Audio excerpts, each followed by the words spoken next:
Allez, deuxième partie de Plus Polémique, nous y sommes, l'émission Polémique sur la 3, dans ce bel élan et ce bel entrain qui nous permet de passer un très bon moment, comme quasiment tous les jours de la semaine, du lundi au vendredi, sur la seule et première chaîne bithématique de Côte d'Ivoire. Vous pourrez nous suivre sur les différents canaux que sont le numéro 99, Bouquet Canal+, 740 Star Times, ainsi que le numéro 3 de la TNT. Une belle équipe également pour m'accompagner. Annie France est toujours sur ce plateau et nous allons recevoir et accueillir ici pour la deuxième partie d'émission Yann Cédric et Eunice Zoumon. Voilà, ils seront là.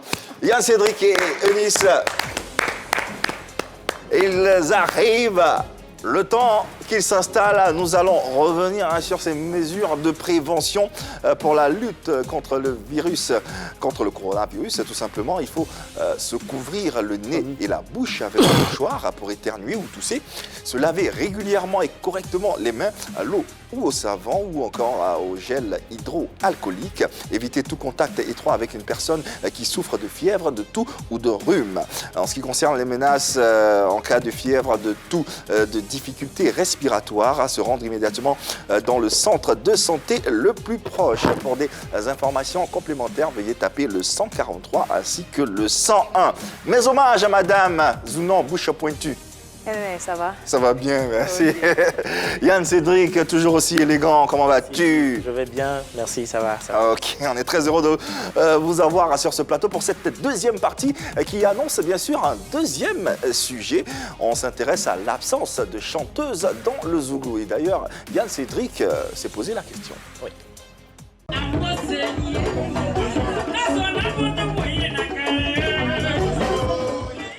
Connu pour ses textes engagés et son rythme effréné, le Zouglou s'est rapidement transformé en agora pour quiconque faisait preuve de charisme et de porte-voix pour porter les doléances du peuple et surtout pour assumer le rôle d'ambassadeur musical. En ce qui concerne les femmes, elles ont été présentes dès le début mais reléguées au second plan. Les Zouglounettes ont essayé avant de disparaître. Puis au fil des temps, les copines sont apparues. Les Chéden, les avocates ou Maman Belle ont saisi l'opportunité de se faire les porte-voix des femmes marginalisées. Tous ces groupes féminins ont proposé des chansons dont le grand public se souvient affectueusement, puis sont tombées dans les oubliettes. Elles sont même portées disparues. Aujourd'hui, à juste raison, on se demande où sont passées les femmes. Quelles explications? Les hommes du Zouglou sont-ils misogynes? Décryptage dans cette émission.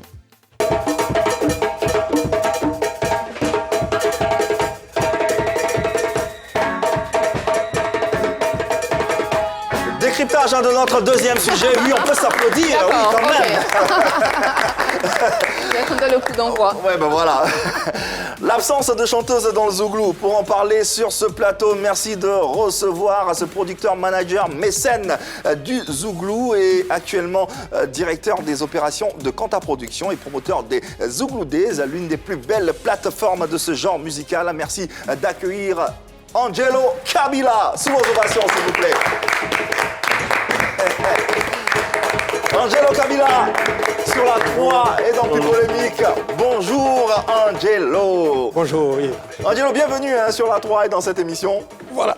Puisqu'en Zouglou, ça réussit toujours, j'ai envie de dire Zouglou. Hey. Voilà. En tout cas, merci d'être présent avec nous en cette journée. Merci beaucoup, le plaisir partagé. Alors, on essaie on se pose la question. On a connu pas mal de chanteuses, d'artistes chanteuses, de groupes de chanteuses dans le Zouglou, notamment les copines, les ladies, les Zouglounettes, les avocates et j'en passe. Tous ces groupes Zouglou féminins qui ont fait vibrer des mélomanes dans les années 90 et qui ont disparu de la scène musicale. Aujourd'hui, il n'existe pratiquement plus de Zouglou woman, si je peux les appeler ainsi, dans le milieu. Alors, pourquoi les femmes ne parviennent pas à s'imposer dans ce genre musical, dans une ère où il est de plus en plus question de parité du genre?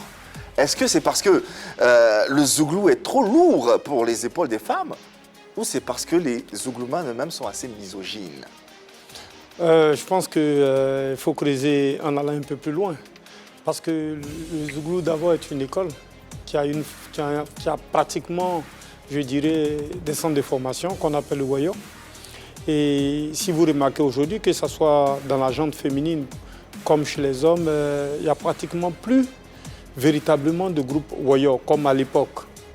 Donc il est difficile aujourd'hui pour les femmes d'embrasser ce style musical, vu que ça a tendance à disparaître les warriors. Mais aussi, il faut reconnaître qu'au niveau de la gente féminine, elles n'étaient pas aussi nombreuses. Il y en a qui se sont essayés et qui ça a bien marché. Il y a plein d'autres dans l'underground qui essaient, mais qui n'arrivent pas à atteindre le sommet. Quand je parle de sommet, c'est la partie visible que le public connaît. Ouais. Parce que l'industrie musicale aujourd'hui est de plus en plus difficile. C'est comme un artiste en herbe qui a tout son talent, mais qui n'arrive pas à exploser. Donc ces femmes-là n'arrivent peut-être pas aujourd'hui à apparaître, à sortir de là où elles sont pour pouvoir s'exprimer véritablement au niveau national. Donc il y a un tas de soucis comme ça, mais je pense que ça va venir. Ça va venir, il y a de l'espoir. Il y a une ou deux femmes en ce moment qui s'expriment assez bien. Et je pense que ça ne va pas tarder. Nous allons inciter, encourager cela. Mais bon, avec le soutien de tout le monde. C'est un refrain qui se perpétue dans le temps, ça va venir. Les femmes sont là, il y aura des femmes dans le Zouglou, mais 10 ans, 20 ans plus tard, il n'y a toujours personne. Déjà, le talent, il ne se force pas. La musique, il faut avoir un talent. Mais le talent ne se conjugue pas forcément au masculin. Non, mais justement, je parle de talent tout court, qu'on soit avec des femmes ou qu'on soit avec des hommes. Il faut, nous qui sommes producteurs, nous qui avons décidé d'embrasser ce métier, nous essayons de mettre en valeur ceux qui ont du talent. Nous essayons d'encourager ceux qui ont du talent, mais qui n'arrivent pas à s'exprimer. Et je pense que nous partons parfois à la recherche parce que quand nous organisons des concours comme Révélation Warrior et autres, c'est pour pouvoir dénicher un certain nombre de talents. Mais pour l'instant, nous n'arrivons pas à trouver la bonne graine au niveau de la gente féminine. C'est pourquoi je parle d'espoir et d'avenir. Quand je dis ça va venir, le talent, on ne sait pas à quel moment on peut le dénicher ou le rencontrer. Yann Cédric. Alors, pour justifier justement l'absence des femmes dans le Zouglou, moi je pourrais partir sur deux aspects. Le premier aspect, c'est d'un point de vue sémantique, d'un point de vue origine. Déjà, à la base, le Zouglou, il est fait pour revendiquer, pour exposer l'état de la société, pour mettre à nu certaines pratiques que l'on n'approuve pas. Donc, c'est très facile pour un homme, justement, de revêtir ce costume-là et puis de se mettre au devant pour dire « je veux pas ceci, je veux pas cela » ou pour avoir le courage de dénoncer. La femme, elle est plutôt en arrière-plan pour essayer de soutenir un peu l'action de l'homme. Donc, si aujourd'hui on ne voit pas les femmes, on les a vues, même celles qui étaient présentes... Il n'y a pas de femmes engagées? Même, oui, mais pas dans ce sens-là en tout cas. Pas dans la musique? Oui, celles qui étaient là, qui étaient présentes, elles avaient des thèmes bien traités, bien ciblés. C'était que des problèmes d'infidélité des hommes. C'est vrai, c'est une forme de dénonciation, mais après, ce que les hommes dénoncent dans le Zouglou, ce qu'on a eu l'habitude de voir depuis le début jusqu'à maintenant, c'est des thèmes vraiment engagés. Et le deuxième aspect, c'est qu'il y a le genre voisin qui est arrivé dans les années 2000, en 2002, le coupé-décalé qui est arrivé et qui s'est très bien illustré. Donc, les femmes qui pratiquent le coupé-décalé sont plus adeptes de bling-bling, j'ai pas envie de dire d'argent facile, mais là-bas, la rentabilité est plus concrète que le Zouglou. Il y a des possibilités de faire des showcases, il y a des possibilités de faire des premières parties de concerts, il y a des possibilités de suivre des forums, de mettre un peu le talent en valeur. Alors que pour le Zouglou, il n'y en a pas justement. Il n'y a pas de femmes, qui fait de showcase à part des interprètes justement qui... Une seule, d'ailleurs même je dirais qu'une seule. Donc le coupé-décalé qui est venu justement à balayer du revers de la main cette partie féminine-là qui pourrait justement se mettre en avant dans le Zouglou. Denise, non. Non, je suis choquée. Comment il peut dire qu'il n'y a pas de showcase pour les Zougloumanes, qu'ils n'ont pas de l'argent facile? Qui t'a dit ça? Non, je n'ai pas dit qu'il n'y a pas de showcase pour les Zougloumanes. Je dis que dans le coupé-décalé, c'est plus facile de trouver ce genre de vitrine-là pour permettre aux artistes féminins comme masculins, surtout féminines, les artistes féminins de s'exprimer en fait. Alors que dans le Zouglou, on n'en trouve pas. Je suis désolée, il y en a. Les bars sont ouverts à tout le monde, c'est pas ouvert qu'au coupé-décalé. On fait du Zouglou partout. Quand tu dis qu'il n'y a que le coupé-décalé qui a la possibilité de s'exprimer dans les boîtes de nuit ou dans des showcases, c'est une affaire d'organisation. Est-ce que tu as vu une femme, justement, c'est ouvert à tout le monde, mais est-ce qu'on a vu une femme venir se mettre là, se revendiquer la casquette d'artiste Zouglou féminin et qui chante dans les bars en Justement, showcase? c'est pourquoi on dit que vous êtes misogyne. Mais toi, Eunice, tu es une artiste, tu es chanteuse. Pourquoi tu n'as pas pourquoi tu n'as pas opté pour le Zouglou, par exemple? C'est ce moment où vous êtes arrivé. Oui. J'ai l'exemple. Parler. Non, moi je sais chanter le Zouglou. Ah bon? Mais c'est l'autre genre musical qui fait manger, que les gens aiment. C'est pourquoi j'ai décidé de faire cette musique. Sinon, moi, je connais le Zouglou. Ah. Donc, il y a une attirance Pécuniaire. commerciale, en fait. Oui, c'est ce qui marche, donc je fais ça. Sinon, moi, je sais bien faire le Zouglou. Annie, Je suis en admiration quand je vois Angelo Kabila sur ce plateau parce que je l'aime beaucoup. Je suis Merci une grande beaucoup. fan. Merci. Mais en même temps, j'ai envie de lui poser une question. Il a dit tout à l'heure que le talent ne s'achète pas. Vous êtes, il y a très longtemps, dans ce milieu artistique. Vous avez fait des stars, vous avez créé des personnes qui sont aujourd'hui au devant de la scène. Qu'est-ce qui s'est passé pour que vous ne voyez pas des femmes qui aient elles aussi envie de raconter, de lutter pour l'émancipation des hommes et des femmes, pour parler de la lutte féminine et de les produire et de les faire voir elles aussi au devant de la scène? Écoutez, les femmes, il y en a déjà ici. On peut le reprocher aux Zouglous, mais il faut prendre les choses dans l'ensemble. Aujourd'hui, nous avons combien de chanteuses véritablement en Côte d'Ivoire? Il faut reconnaître que la gente féminine a reculé. Il y a des chanteuses.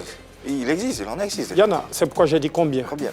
La gente féminine a beaucoup reculé aujourd'hui dans l'aspect musical en Côte d'Ivoire. Et on peut la compter sur le bout des doigts. Les femmes qui chantent aujourd'hui véritablement, il n'y en a pas beaucoup. À plus forte raison, dans le Zouglou ou le coupé décalé. Je pense qu'elle est scandalisée parce qu'elle chante. Je chante. Je n'ai pas dit qu'il n'y en avait pas. Non, je ne suis pas seule. Moi, seule comme ça, je fais 6 000 personnes. Parce que j'ai beaucoup de personnalité en moi. Donc, je Non, suis... Ce n'est pas cet aspect-là. Je suis sur le nombre. Le nombre de chanteuses qu'on a aujourd'hui en Côte d'Ivoire, elles ne sont pas nombreuses. Elles ne sont pas nombreuses et c'est là que toute la question se trouve. Ce n'est pas seulement propre aux Zouglous. Déjà, les Zouglous, il n'y en avait pas beaucoup. D'accord. Et vu qu'il y a du recul à ce niveau, la question devrait être posée au niveau global. Moi, je ne suis pas tout à fait d'accord avec lui quand il dit que les femmes ne savent pas revendiquer et tout ça. Le Zouglou, certes, à la base, est une musique de revendication, mais aujourd'hui, qui s'est étendue à beaucoup d'autres faits de société. Vous comprenez que le reggae, qui est aussi une musique de revendication, de complaintes et autres, chante l'amour. Le Zouglou chante l'amour. Il y a tellement de sujets qu'une chanteuse peut développer, au-delà des préjugés que nous pouvons avoir. Il ne faut pas limiter les femmes. Les femmes ont d'autres capacités inimaginables que les hommes. Mais justement, celles qu'on a connues, les copines, les ladies, les zouglounettes, les avocates, elles chantaient, c'était pas des messages de revendication, c'était pas des textes engagés. Bien sûr. On était encore dans la légèreté. Bien sûr. Non, c'est pas une question de légèreté, c'est une question de feeling. La chanson, avec 2 phrases, on peut faire une belle chanson, de belles mélodies qui peuvent passer. Une chanson, c'est pas forcément beaucoup parler ou beaucoup chanter. Une chanson, c'est de vibrer, de passer sur des mélodies et de communiquer à travers quelque chose. Angelo, tu me permettras de te couper parce qu'on a en ligne, en direct, une téléspectatrice qui souhaiterait intervenir. Elle se nomme Mireille Lorena. Salut, je suis Mireille, artiste, chanteuse, interprète Zouglou. Je pense que l'absence des femmes dans le Zouglou, c'est justifié par le fait que le Zouglou est déjà très masculin dans sa formation, dans le style. Et quand on est très féminine, c'est difficile de faire du Zouglou. Et puis il faut avoir un certain groove dans la voix, il faut avoir une certaine chaleur. Quand je fais « Oh, Kanaouli, oui, c'est libéralité, Ado de Midio, Asamariko, Yako », il faut avoir ce groove-là qui est déjà masculin. Mais je pense qu'il y a une nouvelle génération de chanteuses Zouglou qui est en train de venir et de plus en plus on verra les femmes dans le Zouglou. Voilà ça. Merci infiniment à Mimiel Ça Larena. Oui. Ça me fait mal, hein. Elle a évoqué le souci de tessiture vocale. C'est important pour une artiste d'avoir ce timbre, ce grain-là que les femmes n'ont pas généralement. Est-ce que c'est une réalité? Non, pas forcément, pas forcément. Je pense que on peut surfer là-dessus, mais pas forcément. Pourquoi? Parce que le Zouglou, c'est ce genre musical-là où vous retrouvez toutes les voix.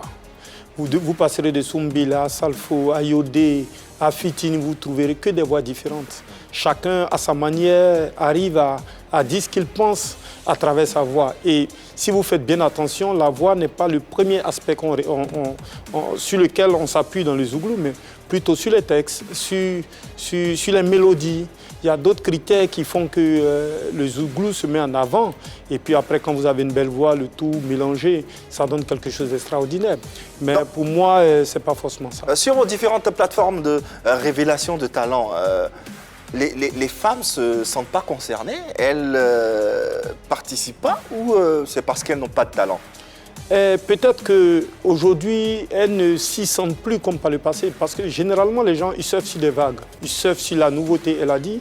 Ils surfent sur la nouveauté, sur la tendance. Et aujourd'hui, le Zouglou a 30 ans. Ce n'est pas le Zouglou d'hier, où nous étions dans cette euphorie, où tout le monde voulait faire la même chose. Je mets le coupé-décalé au défi dans 30 ans. On verra si ces mêmes personnes, ce même engouement sera là de sorte à ce que tout le monde court vers ce genre musical. Mais écoutez, nous nous battons pour que les femmes reviennent au Zouglou. Nous faisons tout pour que ce genre musical-là puisse davantage intéresser les femmes parce qu'elles ont beaucoup de talent, elles peuvent apporter beaucoup et nous comptons sur elles et je pense que ça va se faire pour bientôt. Yann, alors, monsieur Angelo, moi, la question que je veux vous poser, c'est justement, en 30 ans d'existence du Zouglou, vous qui êtes les pionniers justement, est-ce que des femmes vous ont approché, que ce soit dans le secret ou de manière dévoilée, vous ont approché justement pour essayer de trouver un accompagnement auprès de vous, pour pouvoir justement entamer cette carrière du Zouglou? Bien sûr. Et si justement ces femmes-là vous ont approché, pourquoi est-ce qu'on ne les connaît pas, on ne les a pas entendues, on ne les voit pas, elles ne sont pas révélées? Bien sûr, nous avons rencontré des femmes qui sont venues avec des maquettes que nous avons écoutées. Nous, à notre niveau, en tout cas en ce qui me concerne, je ne produis que ce que je pense être bien et potable à proposer au public. Peu importe que vous soyez une femme ou un homme, si pour moi, je peux d'ailleurs me tromper, ça peut arriver, si pour moi vous n'avez pas ce talent que j'attends, ce petit truc, ce waouh qui doit pouvoir faire la différence entre tout ce qui est là, je vous ramène à votre travail. Parce que, comme on le dit, seul le travail paye. Et pour moi, ce n'est pas forcément dans le genre ou forcément parce que je veux promouvoir le genre féminin ou je veux promouvoir forcément une femme dans le Zouglou que tout ce qui va m'être présenté, je vais le produire. Non, je suis désolé. Mais quand même, ça fait 20 ans 30 ans d'existence. 30 ans. Ah oui, mais en 30 ans, il y en a eu.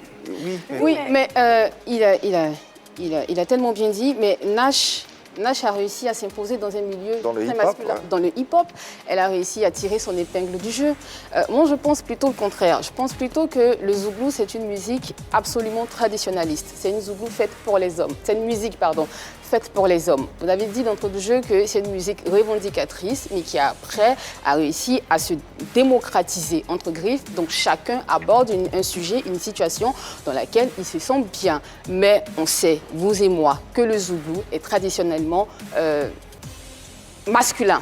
Et dans une interview accordée à M. Cher Alimon, qui a écrit un livre sur le Zouglou, il a dit qu'il a posé la question à un homme, mais il y a un homme qui refuse carrément que sa femme sorte, sa femme fasse des musiques, elle fasse la tournée des bars à des heures indues. Pourquoi une femme dont le Zouglou ne le ferait pas, sachant que dans le coupé-décalé, elles le font si bien? Pourquoi on n'arriverait pas à allier vie familiale et vie musicale dans le Zouglou? Il sourit. J'espère que j'aurai une belle réponse. Non, mais il ne faut pas limiter le Zouglou à une tournée de bar. La musique, c'est la musique. La musique, elle est universelle. Et la musique, elle va partout. Ça fait partie de ses activités. Où le Zoblazo, merci Yves. Là où le Zoblazo va, là où le reggae va, là où le rock'n'roll va, le Zouglou y va.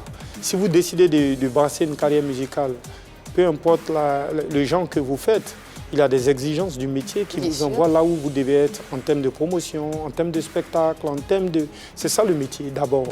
Ensuite, c'est des choix de vie, de décider que votre femme ne fasse pas la tournée des bars, de la musique, tout. C'est des choix de vie. Mais je pense que quand vous avez du talent à revendre, quand vous avez quelque chose en vous, quand vous avez l'âme musicale, vous devenez fou si vous ne l'exprimez pas. En ce qui concerne la gente féminine, je pense qu'aujourd'hui, les femmes ont les mêmes droits que les hommes. Les femmes ont le droit d'exprimer le talent qu'elles ont en elles. Et nous, les hommes, devrions les encourager à aller dans ce sens, à faire ce qu'elles savent faire, ce qu'elles aiment faire. Si c'est le Zouglou, elles le feront. Moi, je le dis tantôt, si une femme vient tout de suite, qu'elle a une œuvre musicale dans le genre Zouglou qui plaît, énorme, parce qu'il faut que ça plaise aux producteurs. Il faut qu'il y ait une décision. On ne va pas produire quelque chose qu'on ne sent pas à la base. La promotion sera très difficile. Raison pour laquelle c'est la raison pour laquelle on se dit que les producteurs ou les mécènes ou les acteurs de cette culture musicale sont misogynes.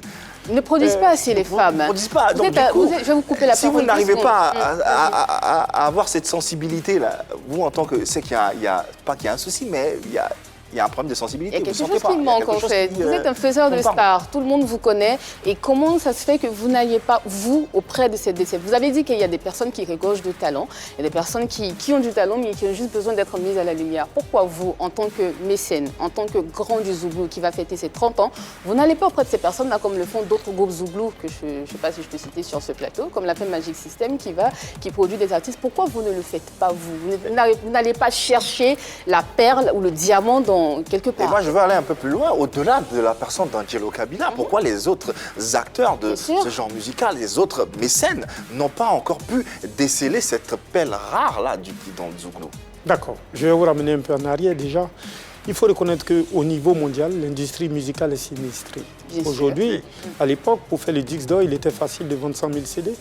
Aujourd'hui, même pour faire 25 000 CD, vous savez que déjà, on peine à faire un CD, à faire un disque d'or pour Arafat. Comprenez qui est déjà Arafat. Bien sûr. Donc aujourd'hui, un producteur, ne serait-ce qu'investi dans la musique, il réfléchit 10 fois. Parce que vous voulez qu'il investisse pour récolter des dividendes où? À plus forte raison, aller chercher. Il faut être un passionné pour le faire comme nous essayons de le faire. Parce que nous, on n'a pas le choix. Et à vouloir ne pas le faire, ça nous rattrape. Mais combien de personnes y a-t-il aujourd'hui pour aller à la recherche de talents, à plus forte raison, d'un genre? Donc nous prenons déjà ce qui se présente à nous et ce qui se présente à nous au mieux, dans un premier temps. Malheureusement, les femmes sont rares à ce niveau. Nous encourageons les femmes qui pensent avoir un talent en elles et qui veulent faire du Zouglou à ressortir. Aujourd'hui, c'est difficile d'aller chercher. C'est difficile d'aller chercher. J'ai une préoccupation. Allez-y. Vous avez dit que des femmes viennent vers vous. Quand vous sentez que ce n'est pas ce que vous voulez, On les ramène au travail. vous les ramenez au travail. Pourquoi vous ne travaillez pas avec elles? Non, nous, en tout cas, en ce qui me concerne, je n'ai pas la prétention de former ou de savoir... Déceler. Non, j'essaie de déceler. Comment amener une femme à faire ce que Ce j'attends? que vous voulez. Voilà. Mais d'autant plus que c'est rare. Pourquoi vous ne vous donnez pas cette peine? Non, déjà, j'explique qu'on le fait par passion. Pour l'instant, on le fait par passion parce qu'il n'y a rien à gagner. Pourquoi voulez-vous que je me donne encore de la peine à aller chercher ce que je ne vois pas à vue d'œil pour dépenser mon argent? Vous comprenez ce que je veux dire?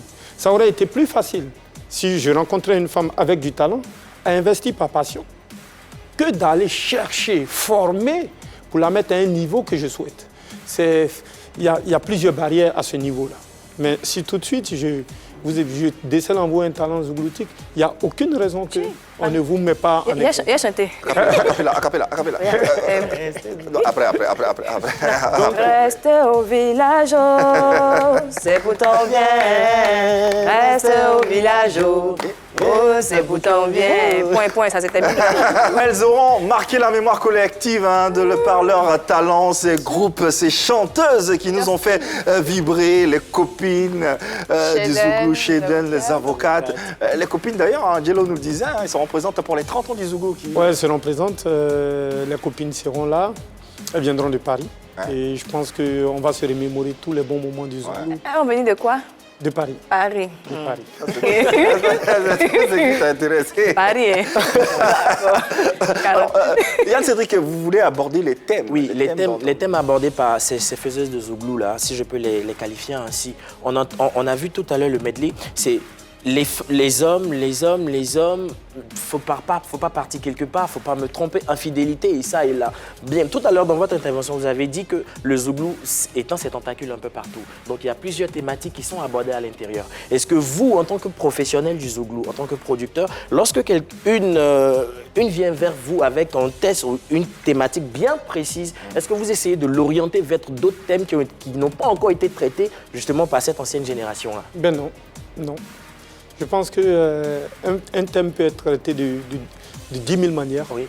Et puis le message peut passer parce que généralement, pour faire passer un message, il faut insister beaucoup. Et je pense que c'est selon l'inspiration que les textes s'écrivent. Moi, j'ai l'impression que vous n'êtes pas aussi passionné que ça. Quand on est passionné, on va jusqu'au bout. Mais je vais vous jusqu'au êtes bout. limité. Non, Moi, mais j'ai vous 30 ans de Zouglou. Non, mais vous êtes limité. Vous voulez que je vous dise ce Donc que tu vois, j'ai fait il a 30 ans de Zouglou, c'est pas maintenant il va être passionné. Il a dit qu'il a mis tout son argent aussi. Non, Il y a ça aussi. Non, mais je ne m'arrête pas là. D'abord, j'ai fait du voyant. Ensuite, j'ai managé le groupe Magic System. J'ai produit le groupe Magic System. J'ai produit l'artiste Fitini. J'ai produit Super Choc. J'ai produit Les Mercenaires. Après, et quand je dis j'ai produit des albums... Le Zouglou aussi ne se limite pas à Angelo Kabila. Il y a d'autres acteurs dans la chaîne également. Je finissais ma présentation, Yves. Ensuite, j'ai créé Révélation Warrior, qui est une plateforme de talents qui va à la détection de tous les talents à travers toute la Côte d'Ivoire. J'ai créé les Zouglou Music Awards pour récompenser les meilleurs. Aujourd'hui, d'abord, j'ai créé le Festival international du Zouglou, le FIZ. Et aujourd'hui, j'ai les Zouglou Days qui, depuis 10 ans, parcourent toute la Côte d'Ivoire pour mettre en valeur les artistes Zouglou. Et c'est ça mon métier. Donc depuis 30 ans... Si vous ajoutez à ça, aller au bout de... Mais où sont les femmes dans toutes vos créations? Est-ce qu'on est d'accord que je suis un passionné? Oui. Là, merci. Oui. On est d'accord. Non. On peut continuer. Non. Voilà, donc en continuant, tu n'étais pas satisfaite? Je ne suis pas satisfaite. Voilà. D'accord. Vous êtes passionné, oui, mais je trouve que vous n'êtes pas aussi passionné que ça du moment où vous êtes limité par rapport aux femmes, par rapport à la recherche vraiment de talent. Parce que vous dites oui, on voit des Zouglouman qui envoient des CD, quand ça ne va pas, on les ramène au travail et tout. Je pense que c'est un peu trop du laisser... Non, la passion... Il attend quand c'est cuit. Voilà, c'est quand c'est cuit, c'est bien. Je suis désolé, c'est nous qui mettons ça au feu. La passion n'a pas de genre. La passion n'a pas de genre. Le Zouglou n'a pas connu que des hauts. Le Zouglou a connu des bas. Et nous étions là. Nous sommes encore là. Et nous serons encore là jusqu'à la fin. Donc, pour moi, peu importe, je le répète, le Zouglou n'est pas force. L'équilibre des gens ne fonctionne pas dans le Zouglou. L'équilibre des gens ne fonctionne pas forcément dans la musique. Nous partons sur des talents que nous mettons en valeur. Si nous avons un talent en face de nous, nous lui donnons sa chance. Si nous estimons que ce talent-là n'est pas encore au niveau que nous espérons avoir, nous ramenons ce talent au travail pour que ce talent se profile. Et c'est ce qu'on va retenir de ce débat, malheureusement. Angelo Kabila qui s'achève. Merci d'être passé ici sur nos antennes. On va terminer avec la question sport. Est-ce que tu pratiques le sport souvent? Si oui, quel sport? Le foot. Le football? Ouais. Ah ouais? C'est quoi ton club ivoirien préféré? La SEC Mimosa. La SEC Mimosa. Ton joueur préféré de la SEC Mimosa? Oh, je les adore tous. Ah ouais. À quel poste tu jouais? Attaquant. Attaquant, hein? Ouais. Numéro 9, numéro 10? 10. 10, ouais. Voilà. Buteur. Hein? Non. Donc c'est un 10. Un 10. En tout cas, merci infiniment, Angelo Kabila, d'être passé. On va se quitter avec les mesures de prévention pour la lutte contre le virus coronavirus. D'ailleurs, ça s'affiche au bas de votre écran. Se couvrir le nez et la bouche avec un mouchoir pour éternuer ou tousser. Se laver régulièrement les mains à l'eau ou au savon ou avec un gel hydroalcoolique. Éviter tout contact étroit avec une personne qui souffre de fièvre, de toux ou de rhume. En ce qui concerne les menaces en cas de fièvre, de toux, de difficultés respiratoires, se rendre immédiatement dans le centre de santé le plus proche. Complément d'information, vous n'avez qu'à taper le 143 et le 101. Merci infiniment, messieurs, dames. Merci. On se retrouve demain, même heure, même canal, la 3. Il n'y a que de l'amour par ici.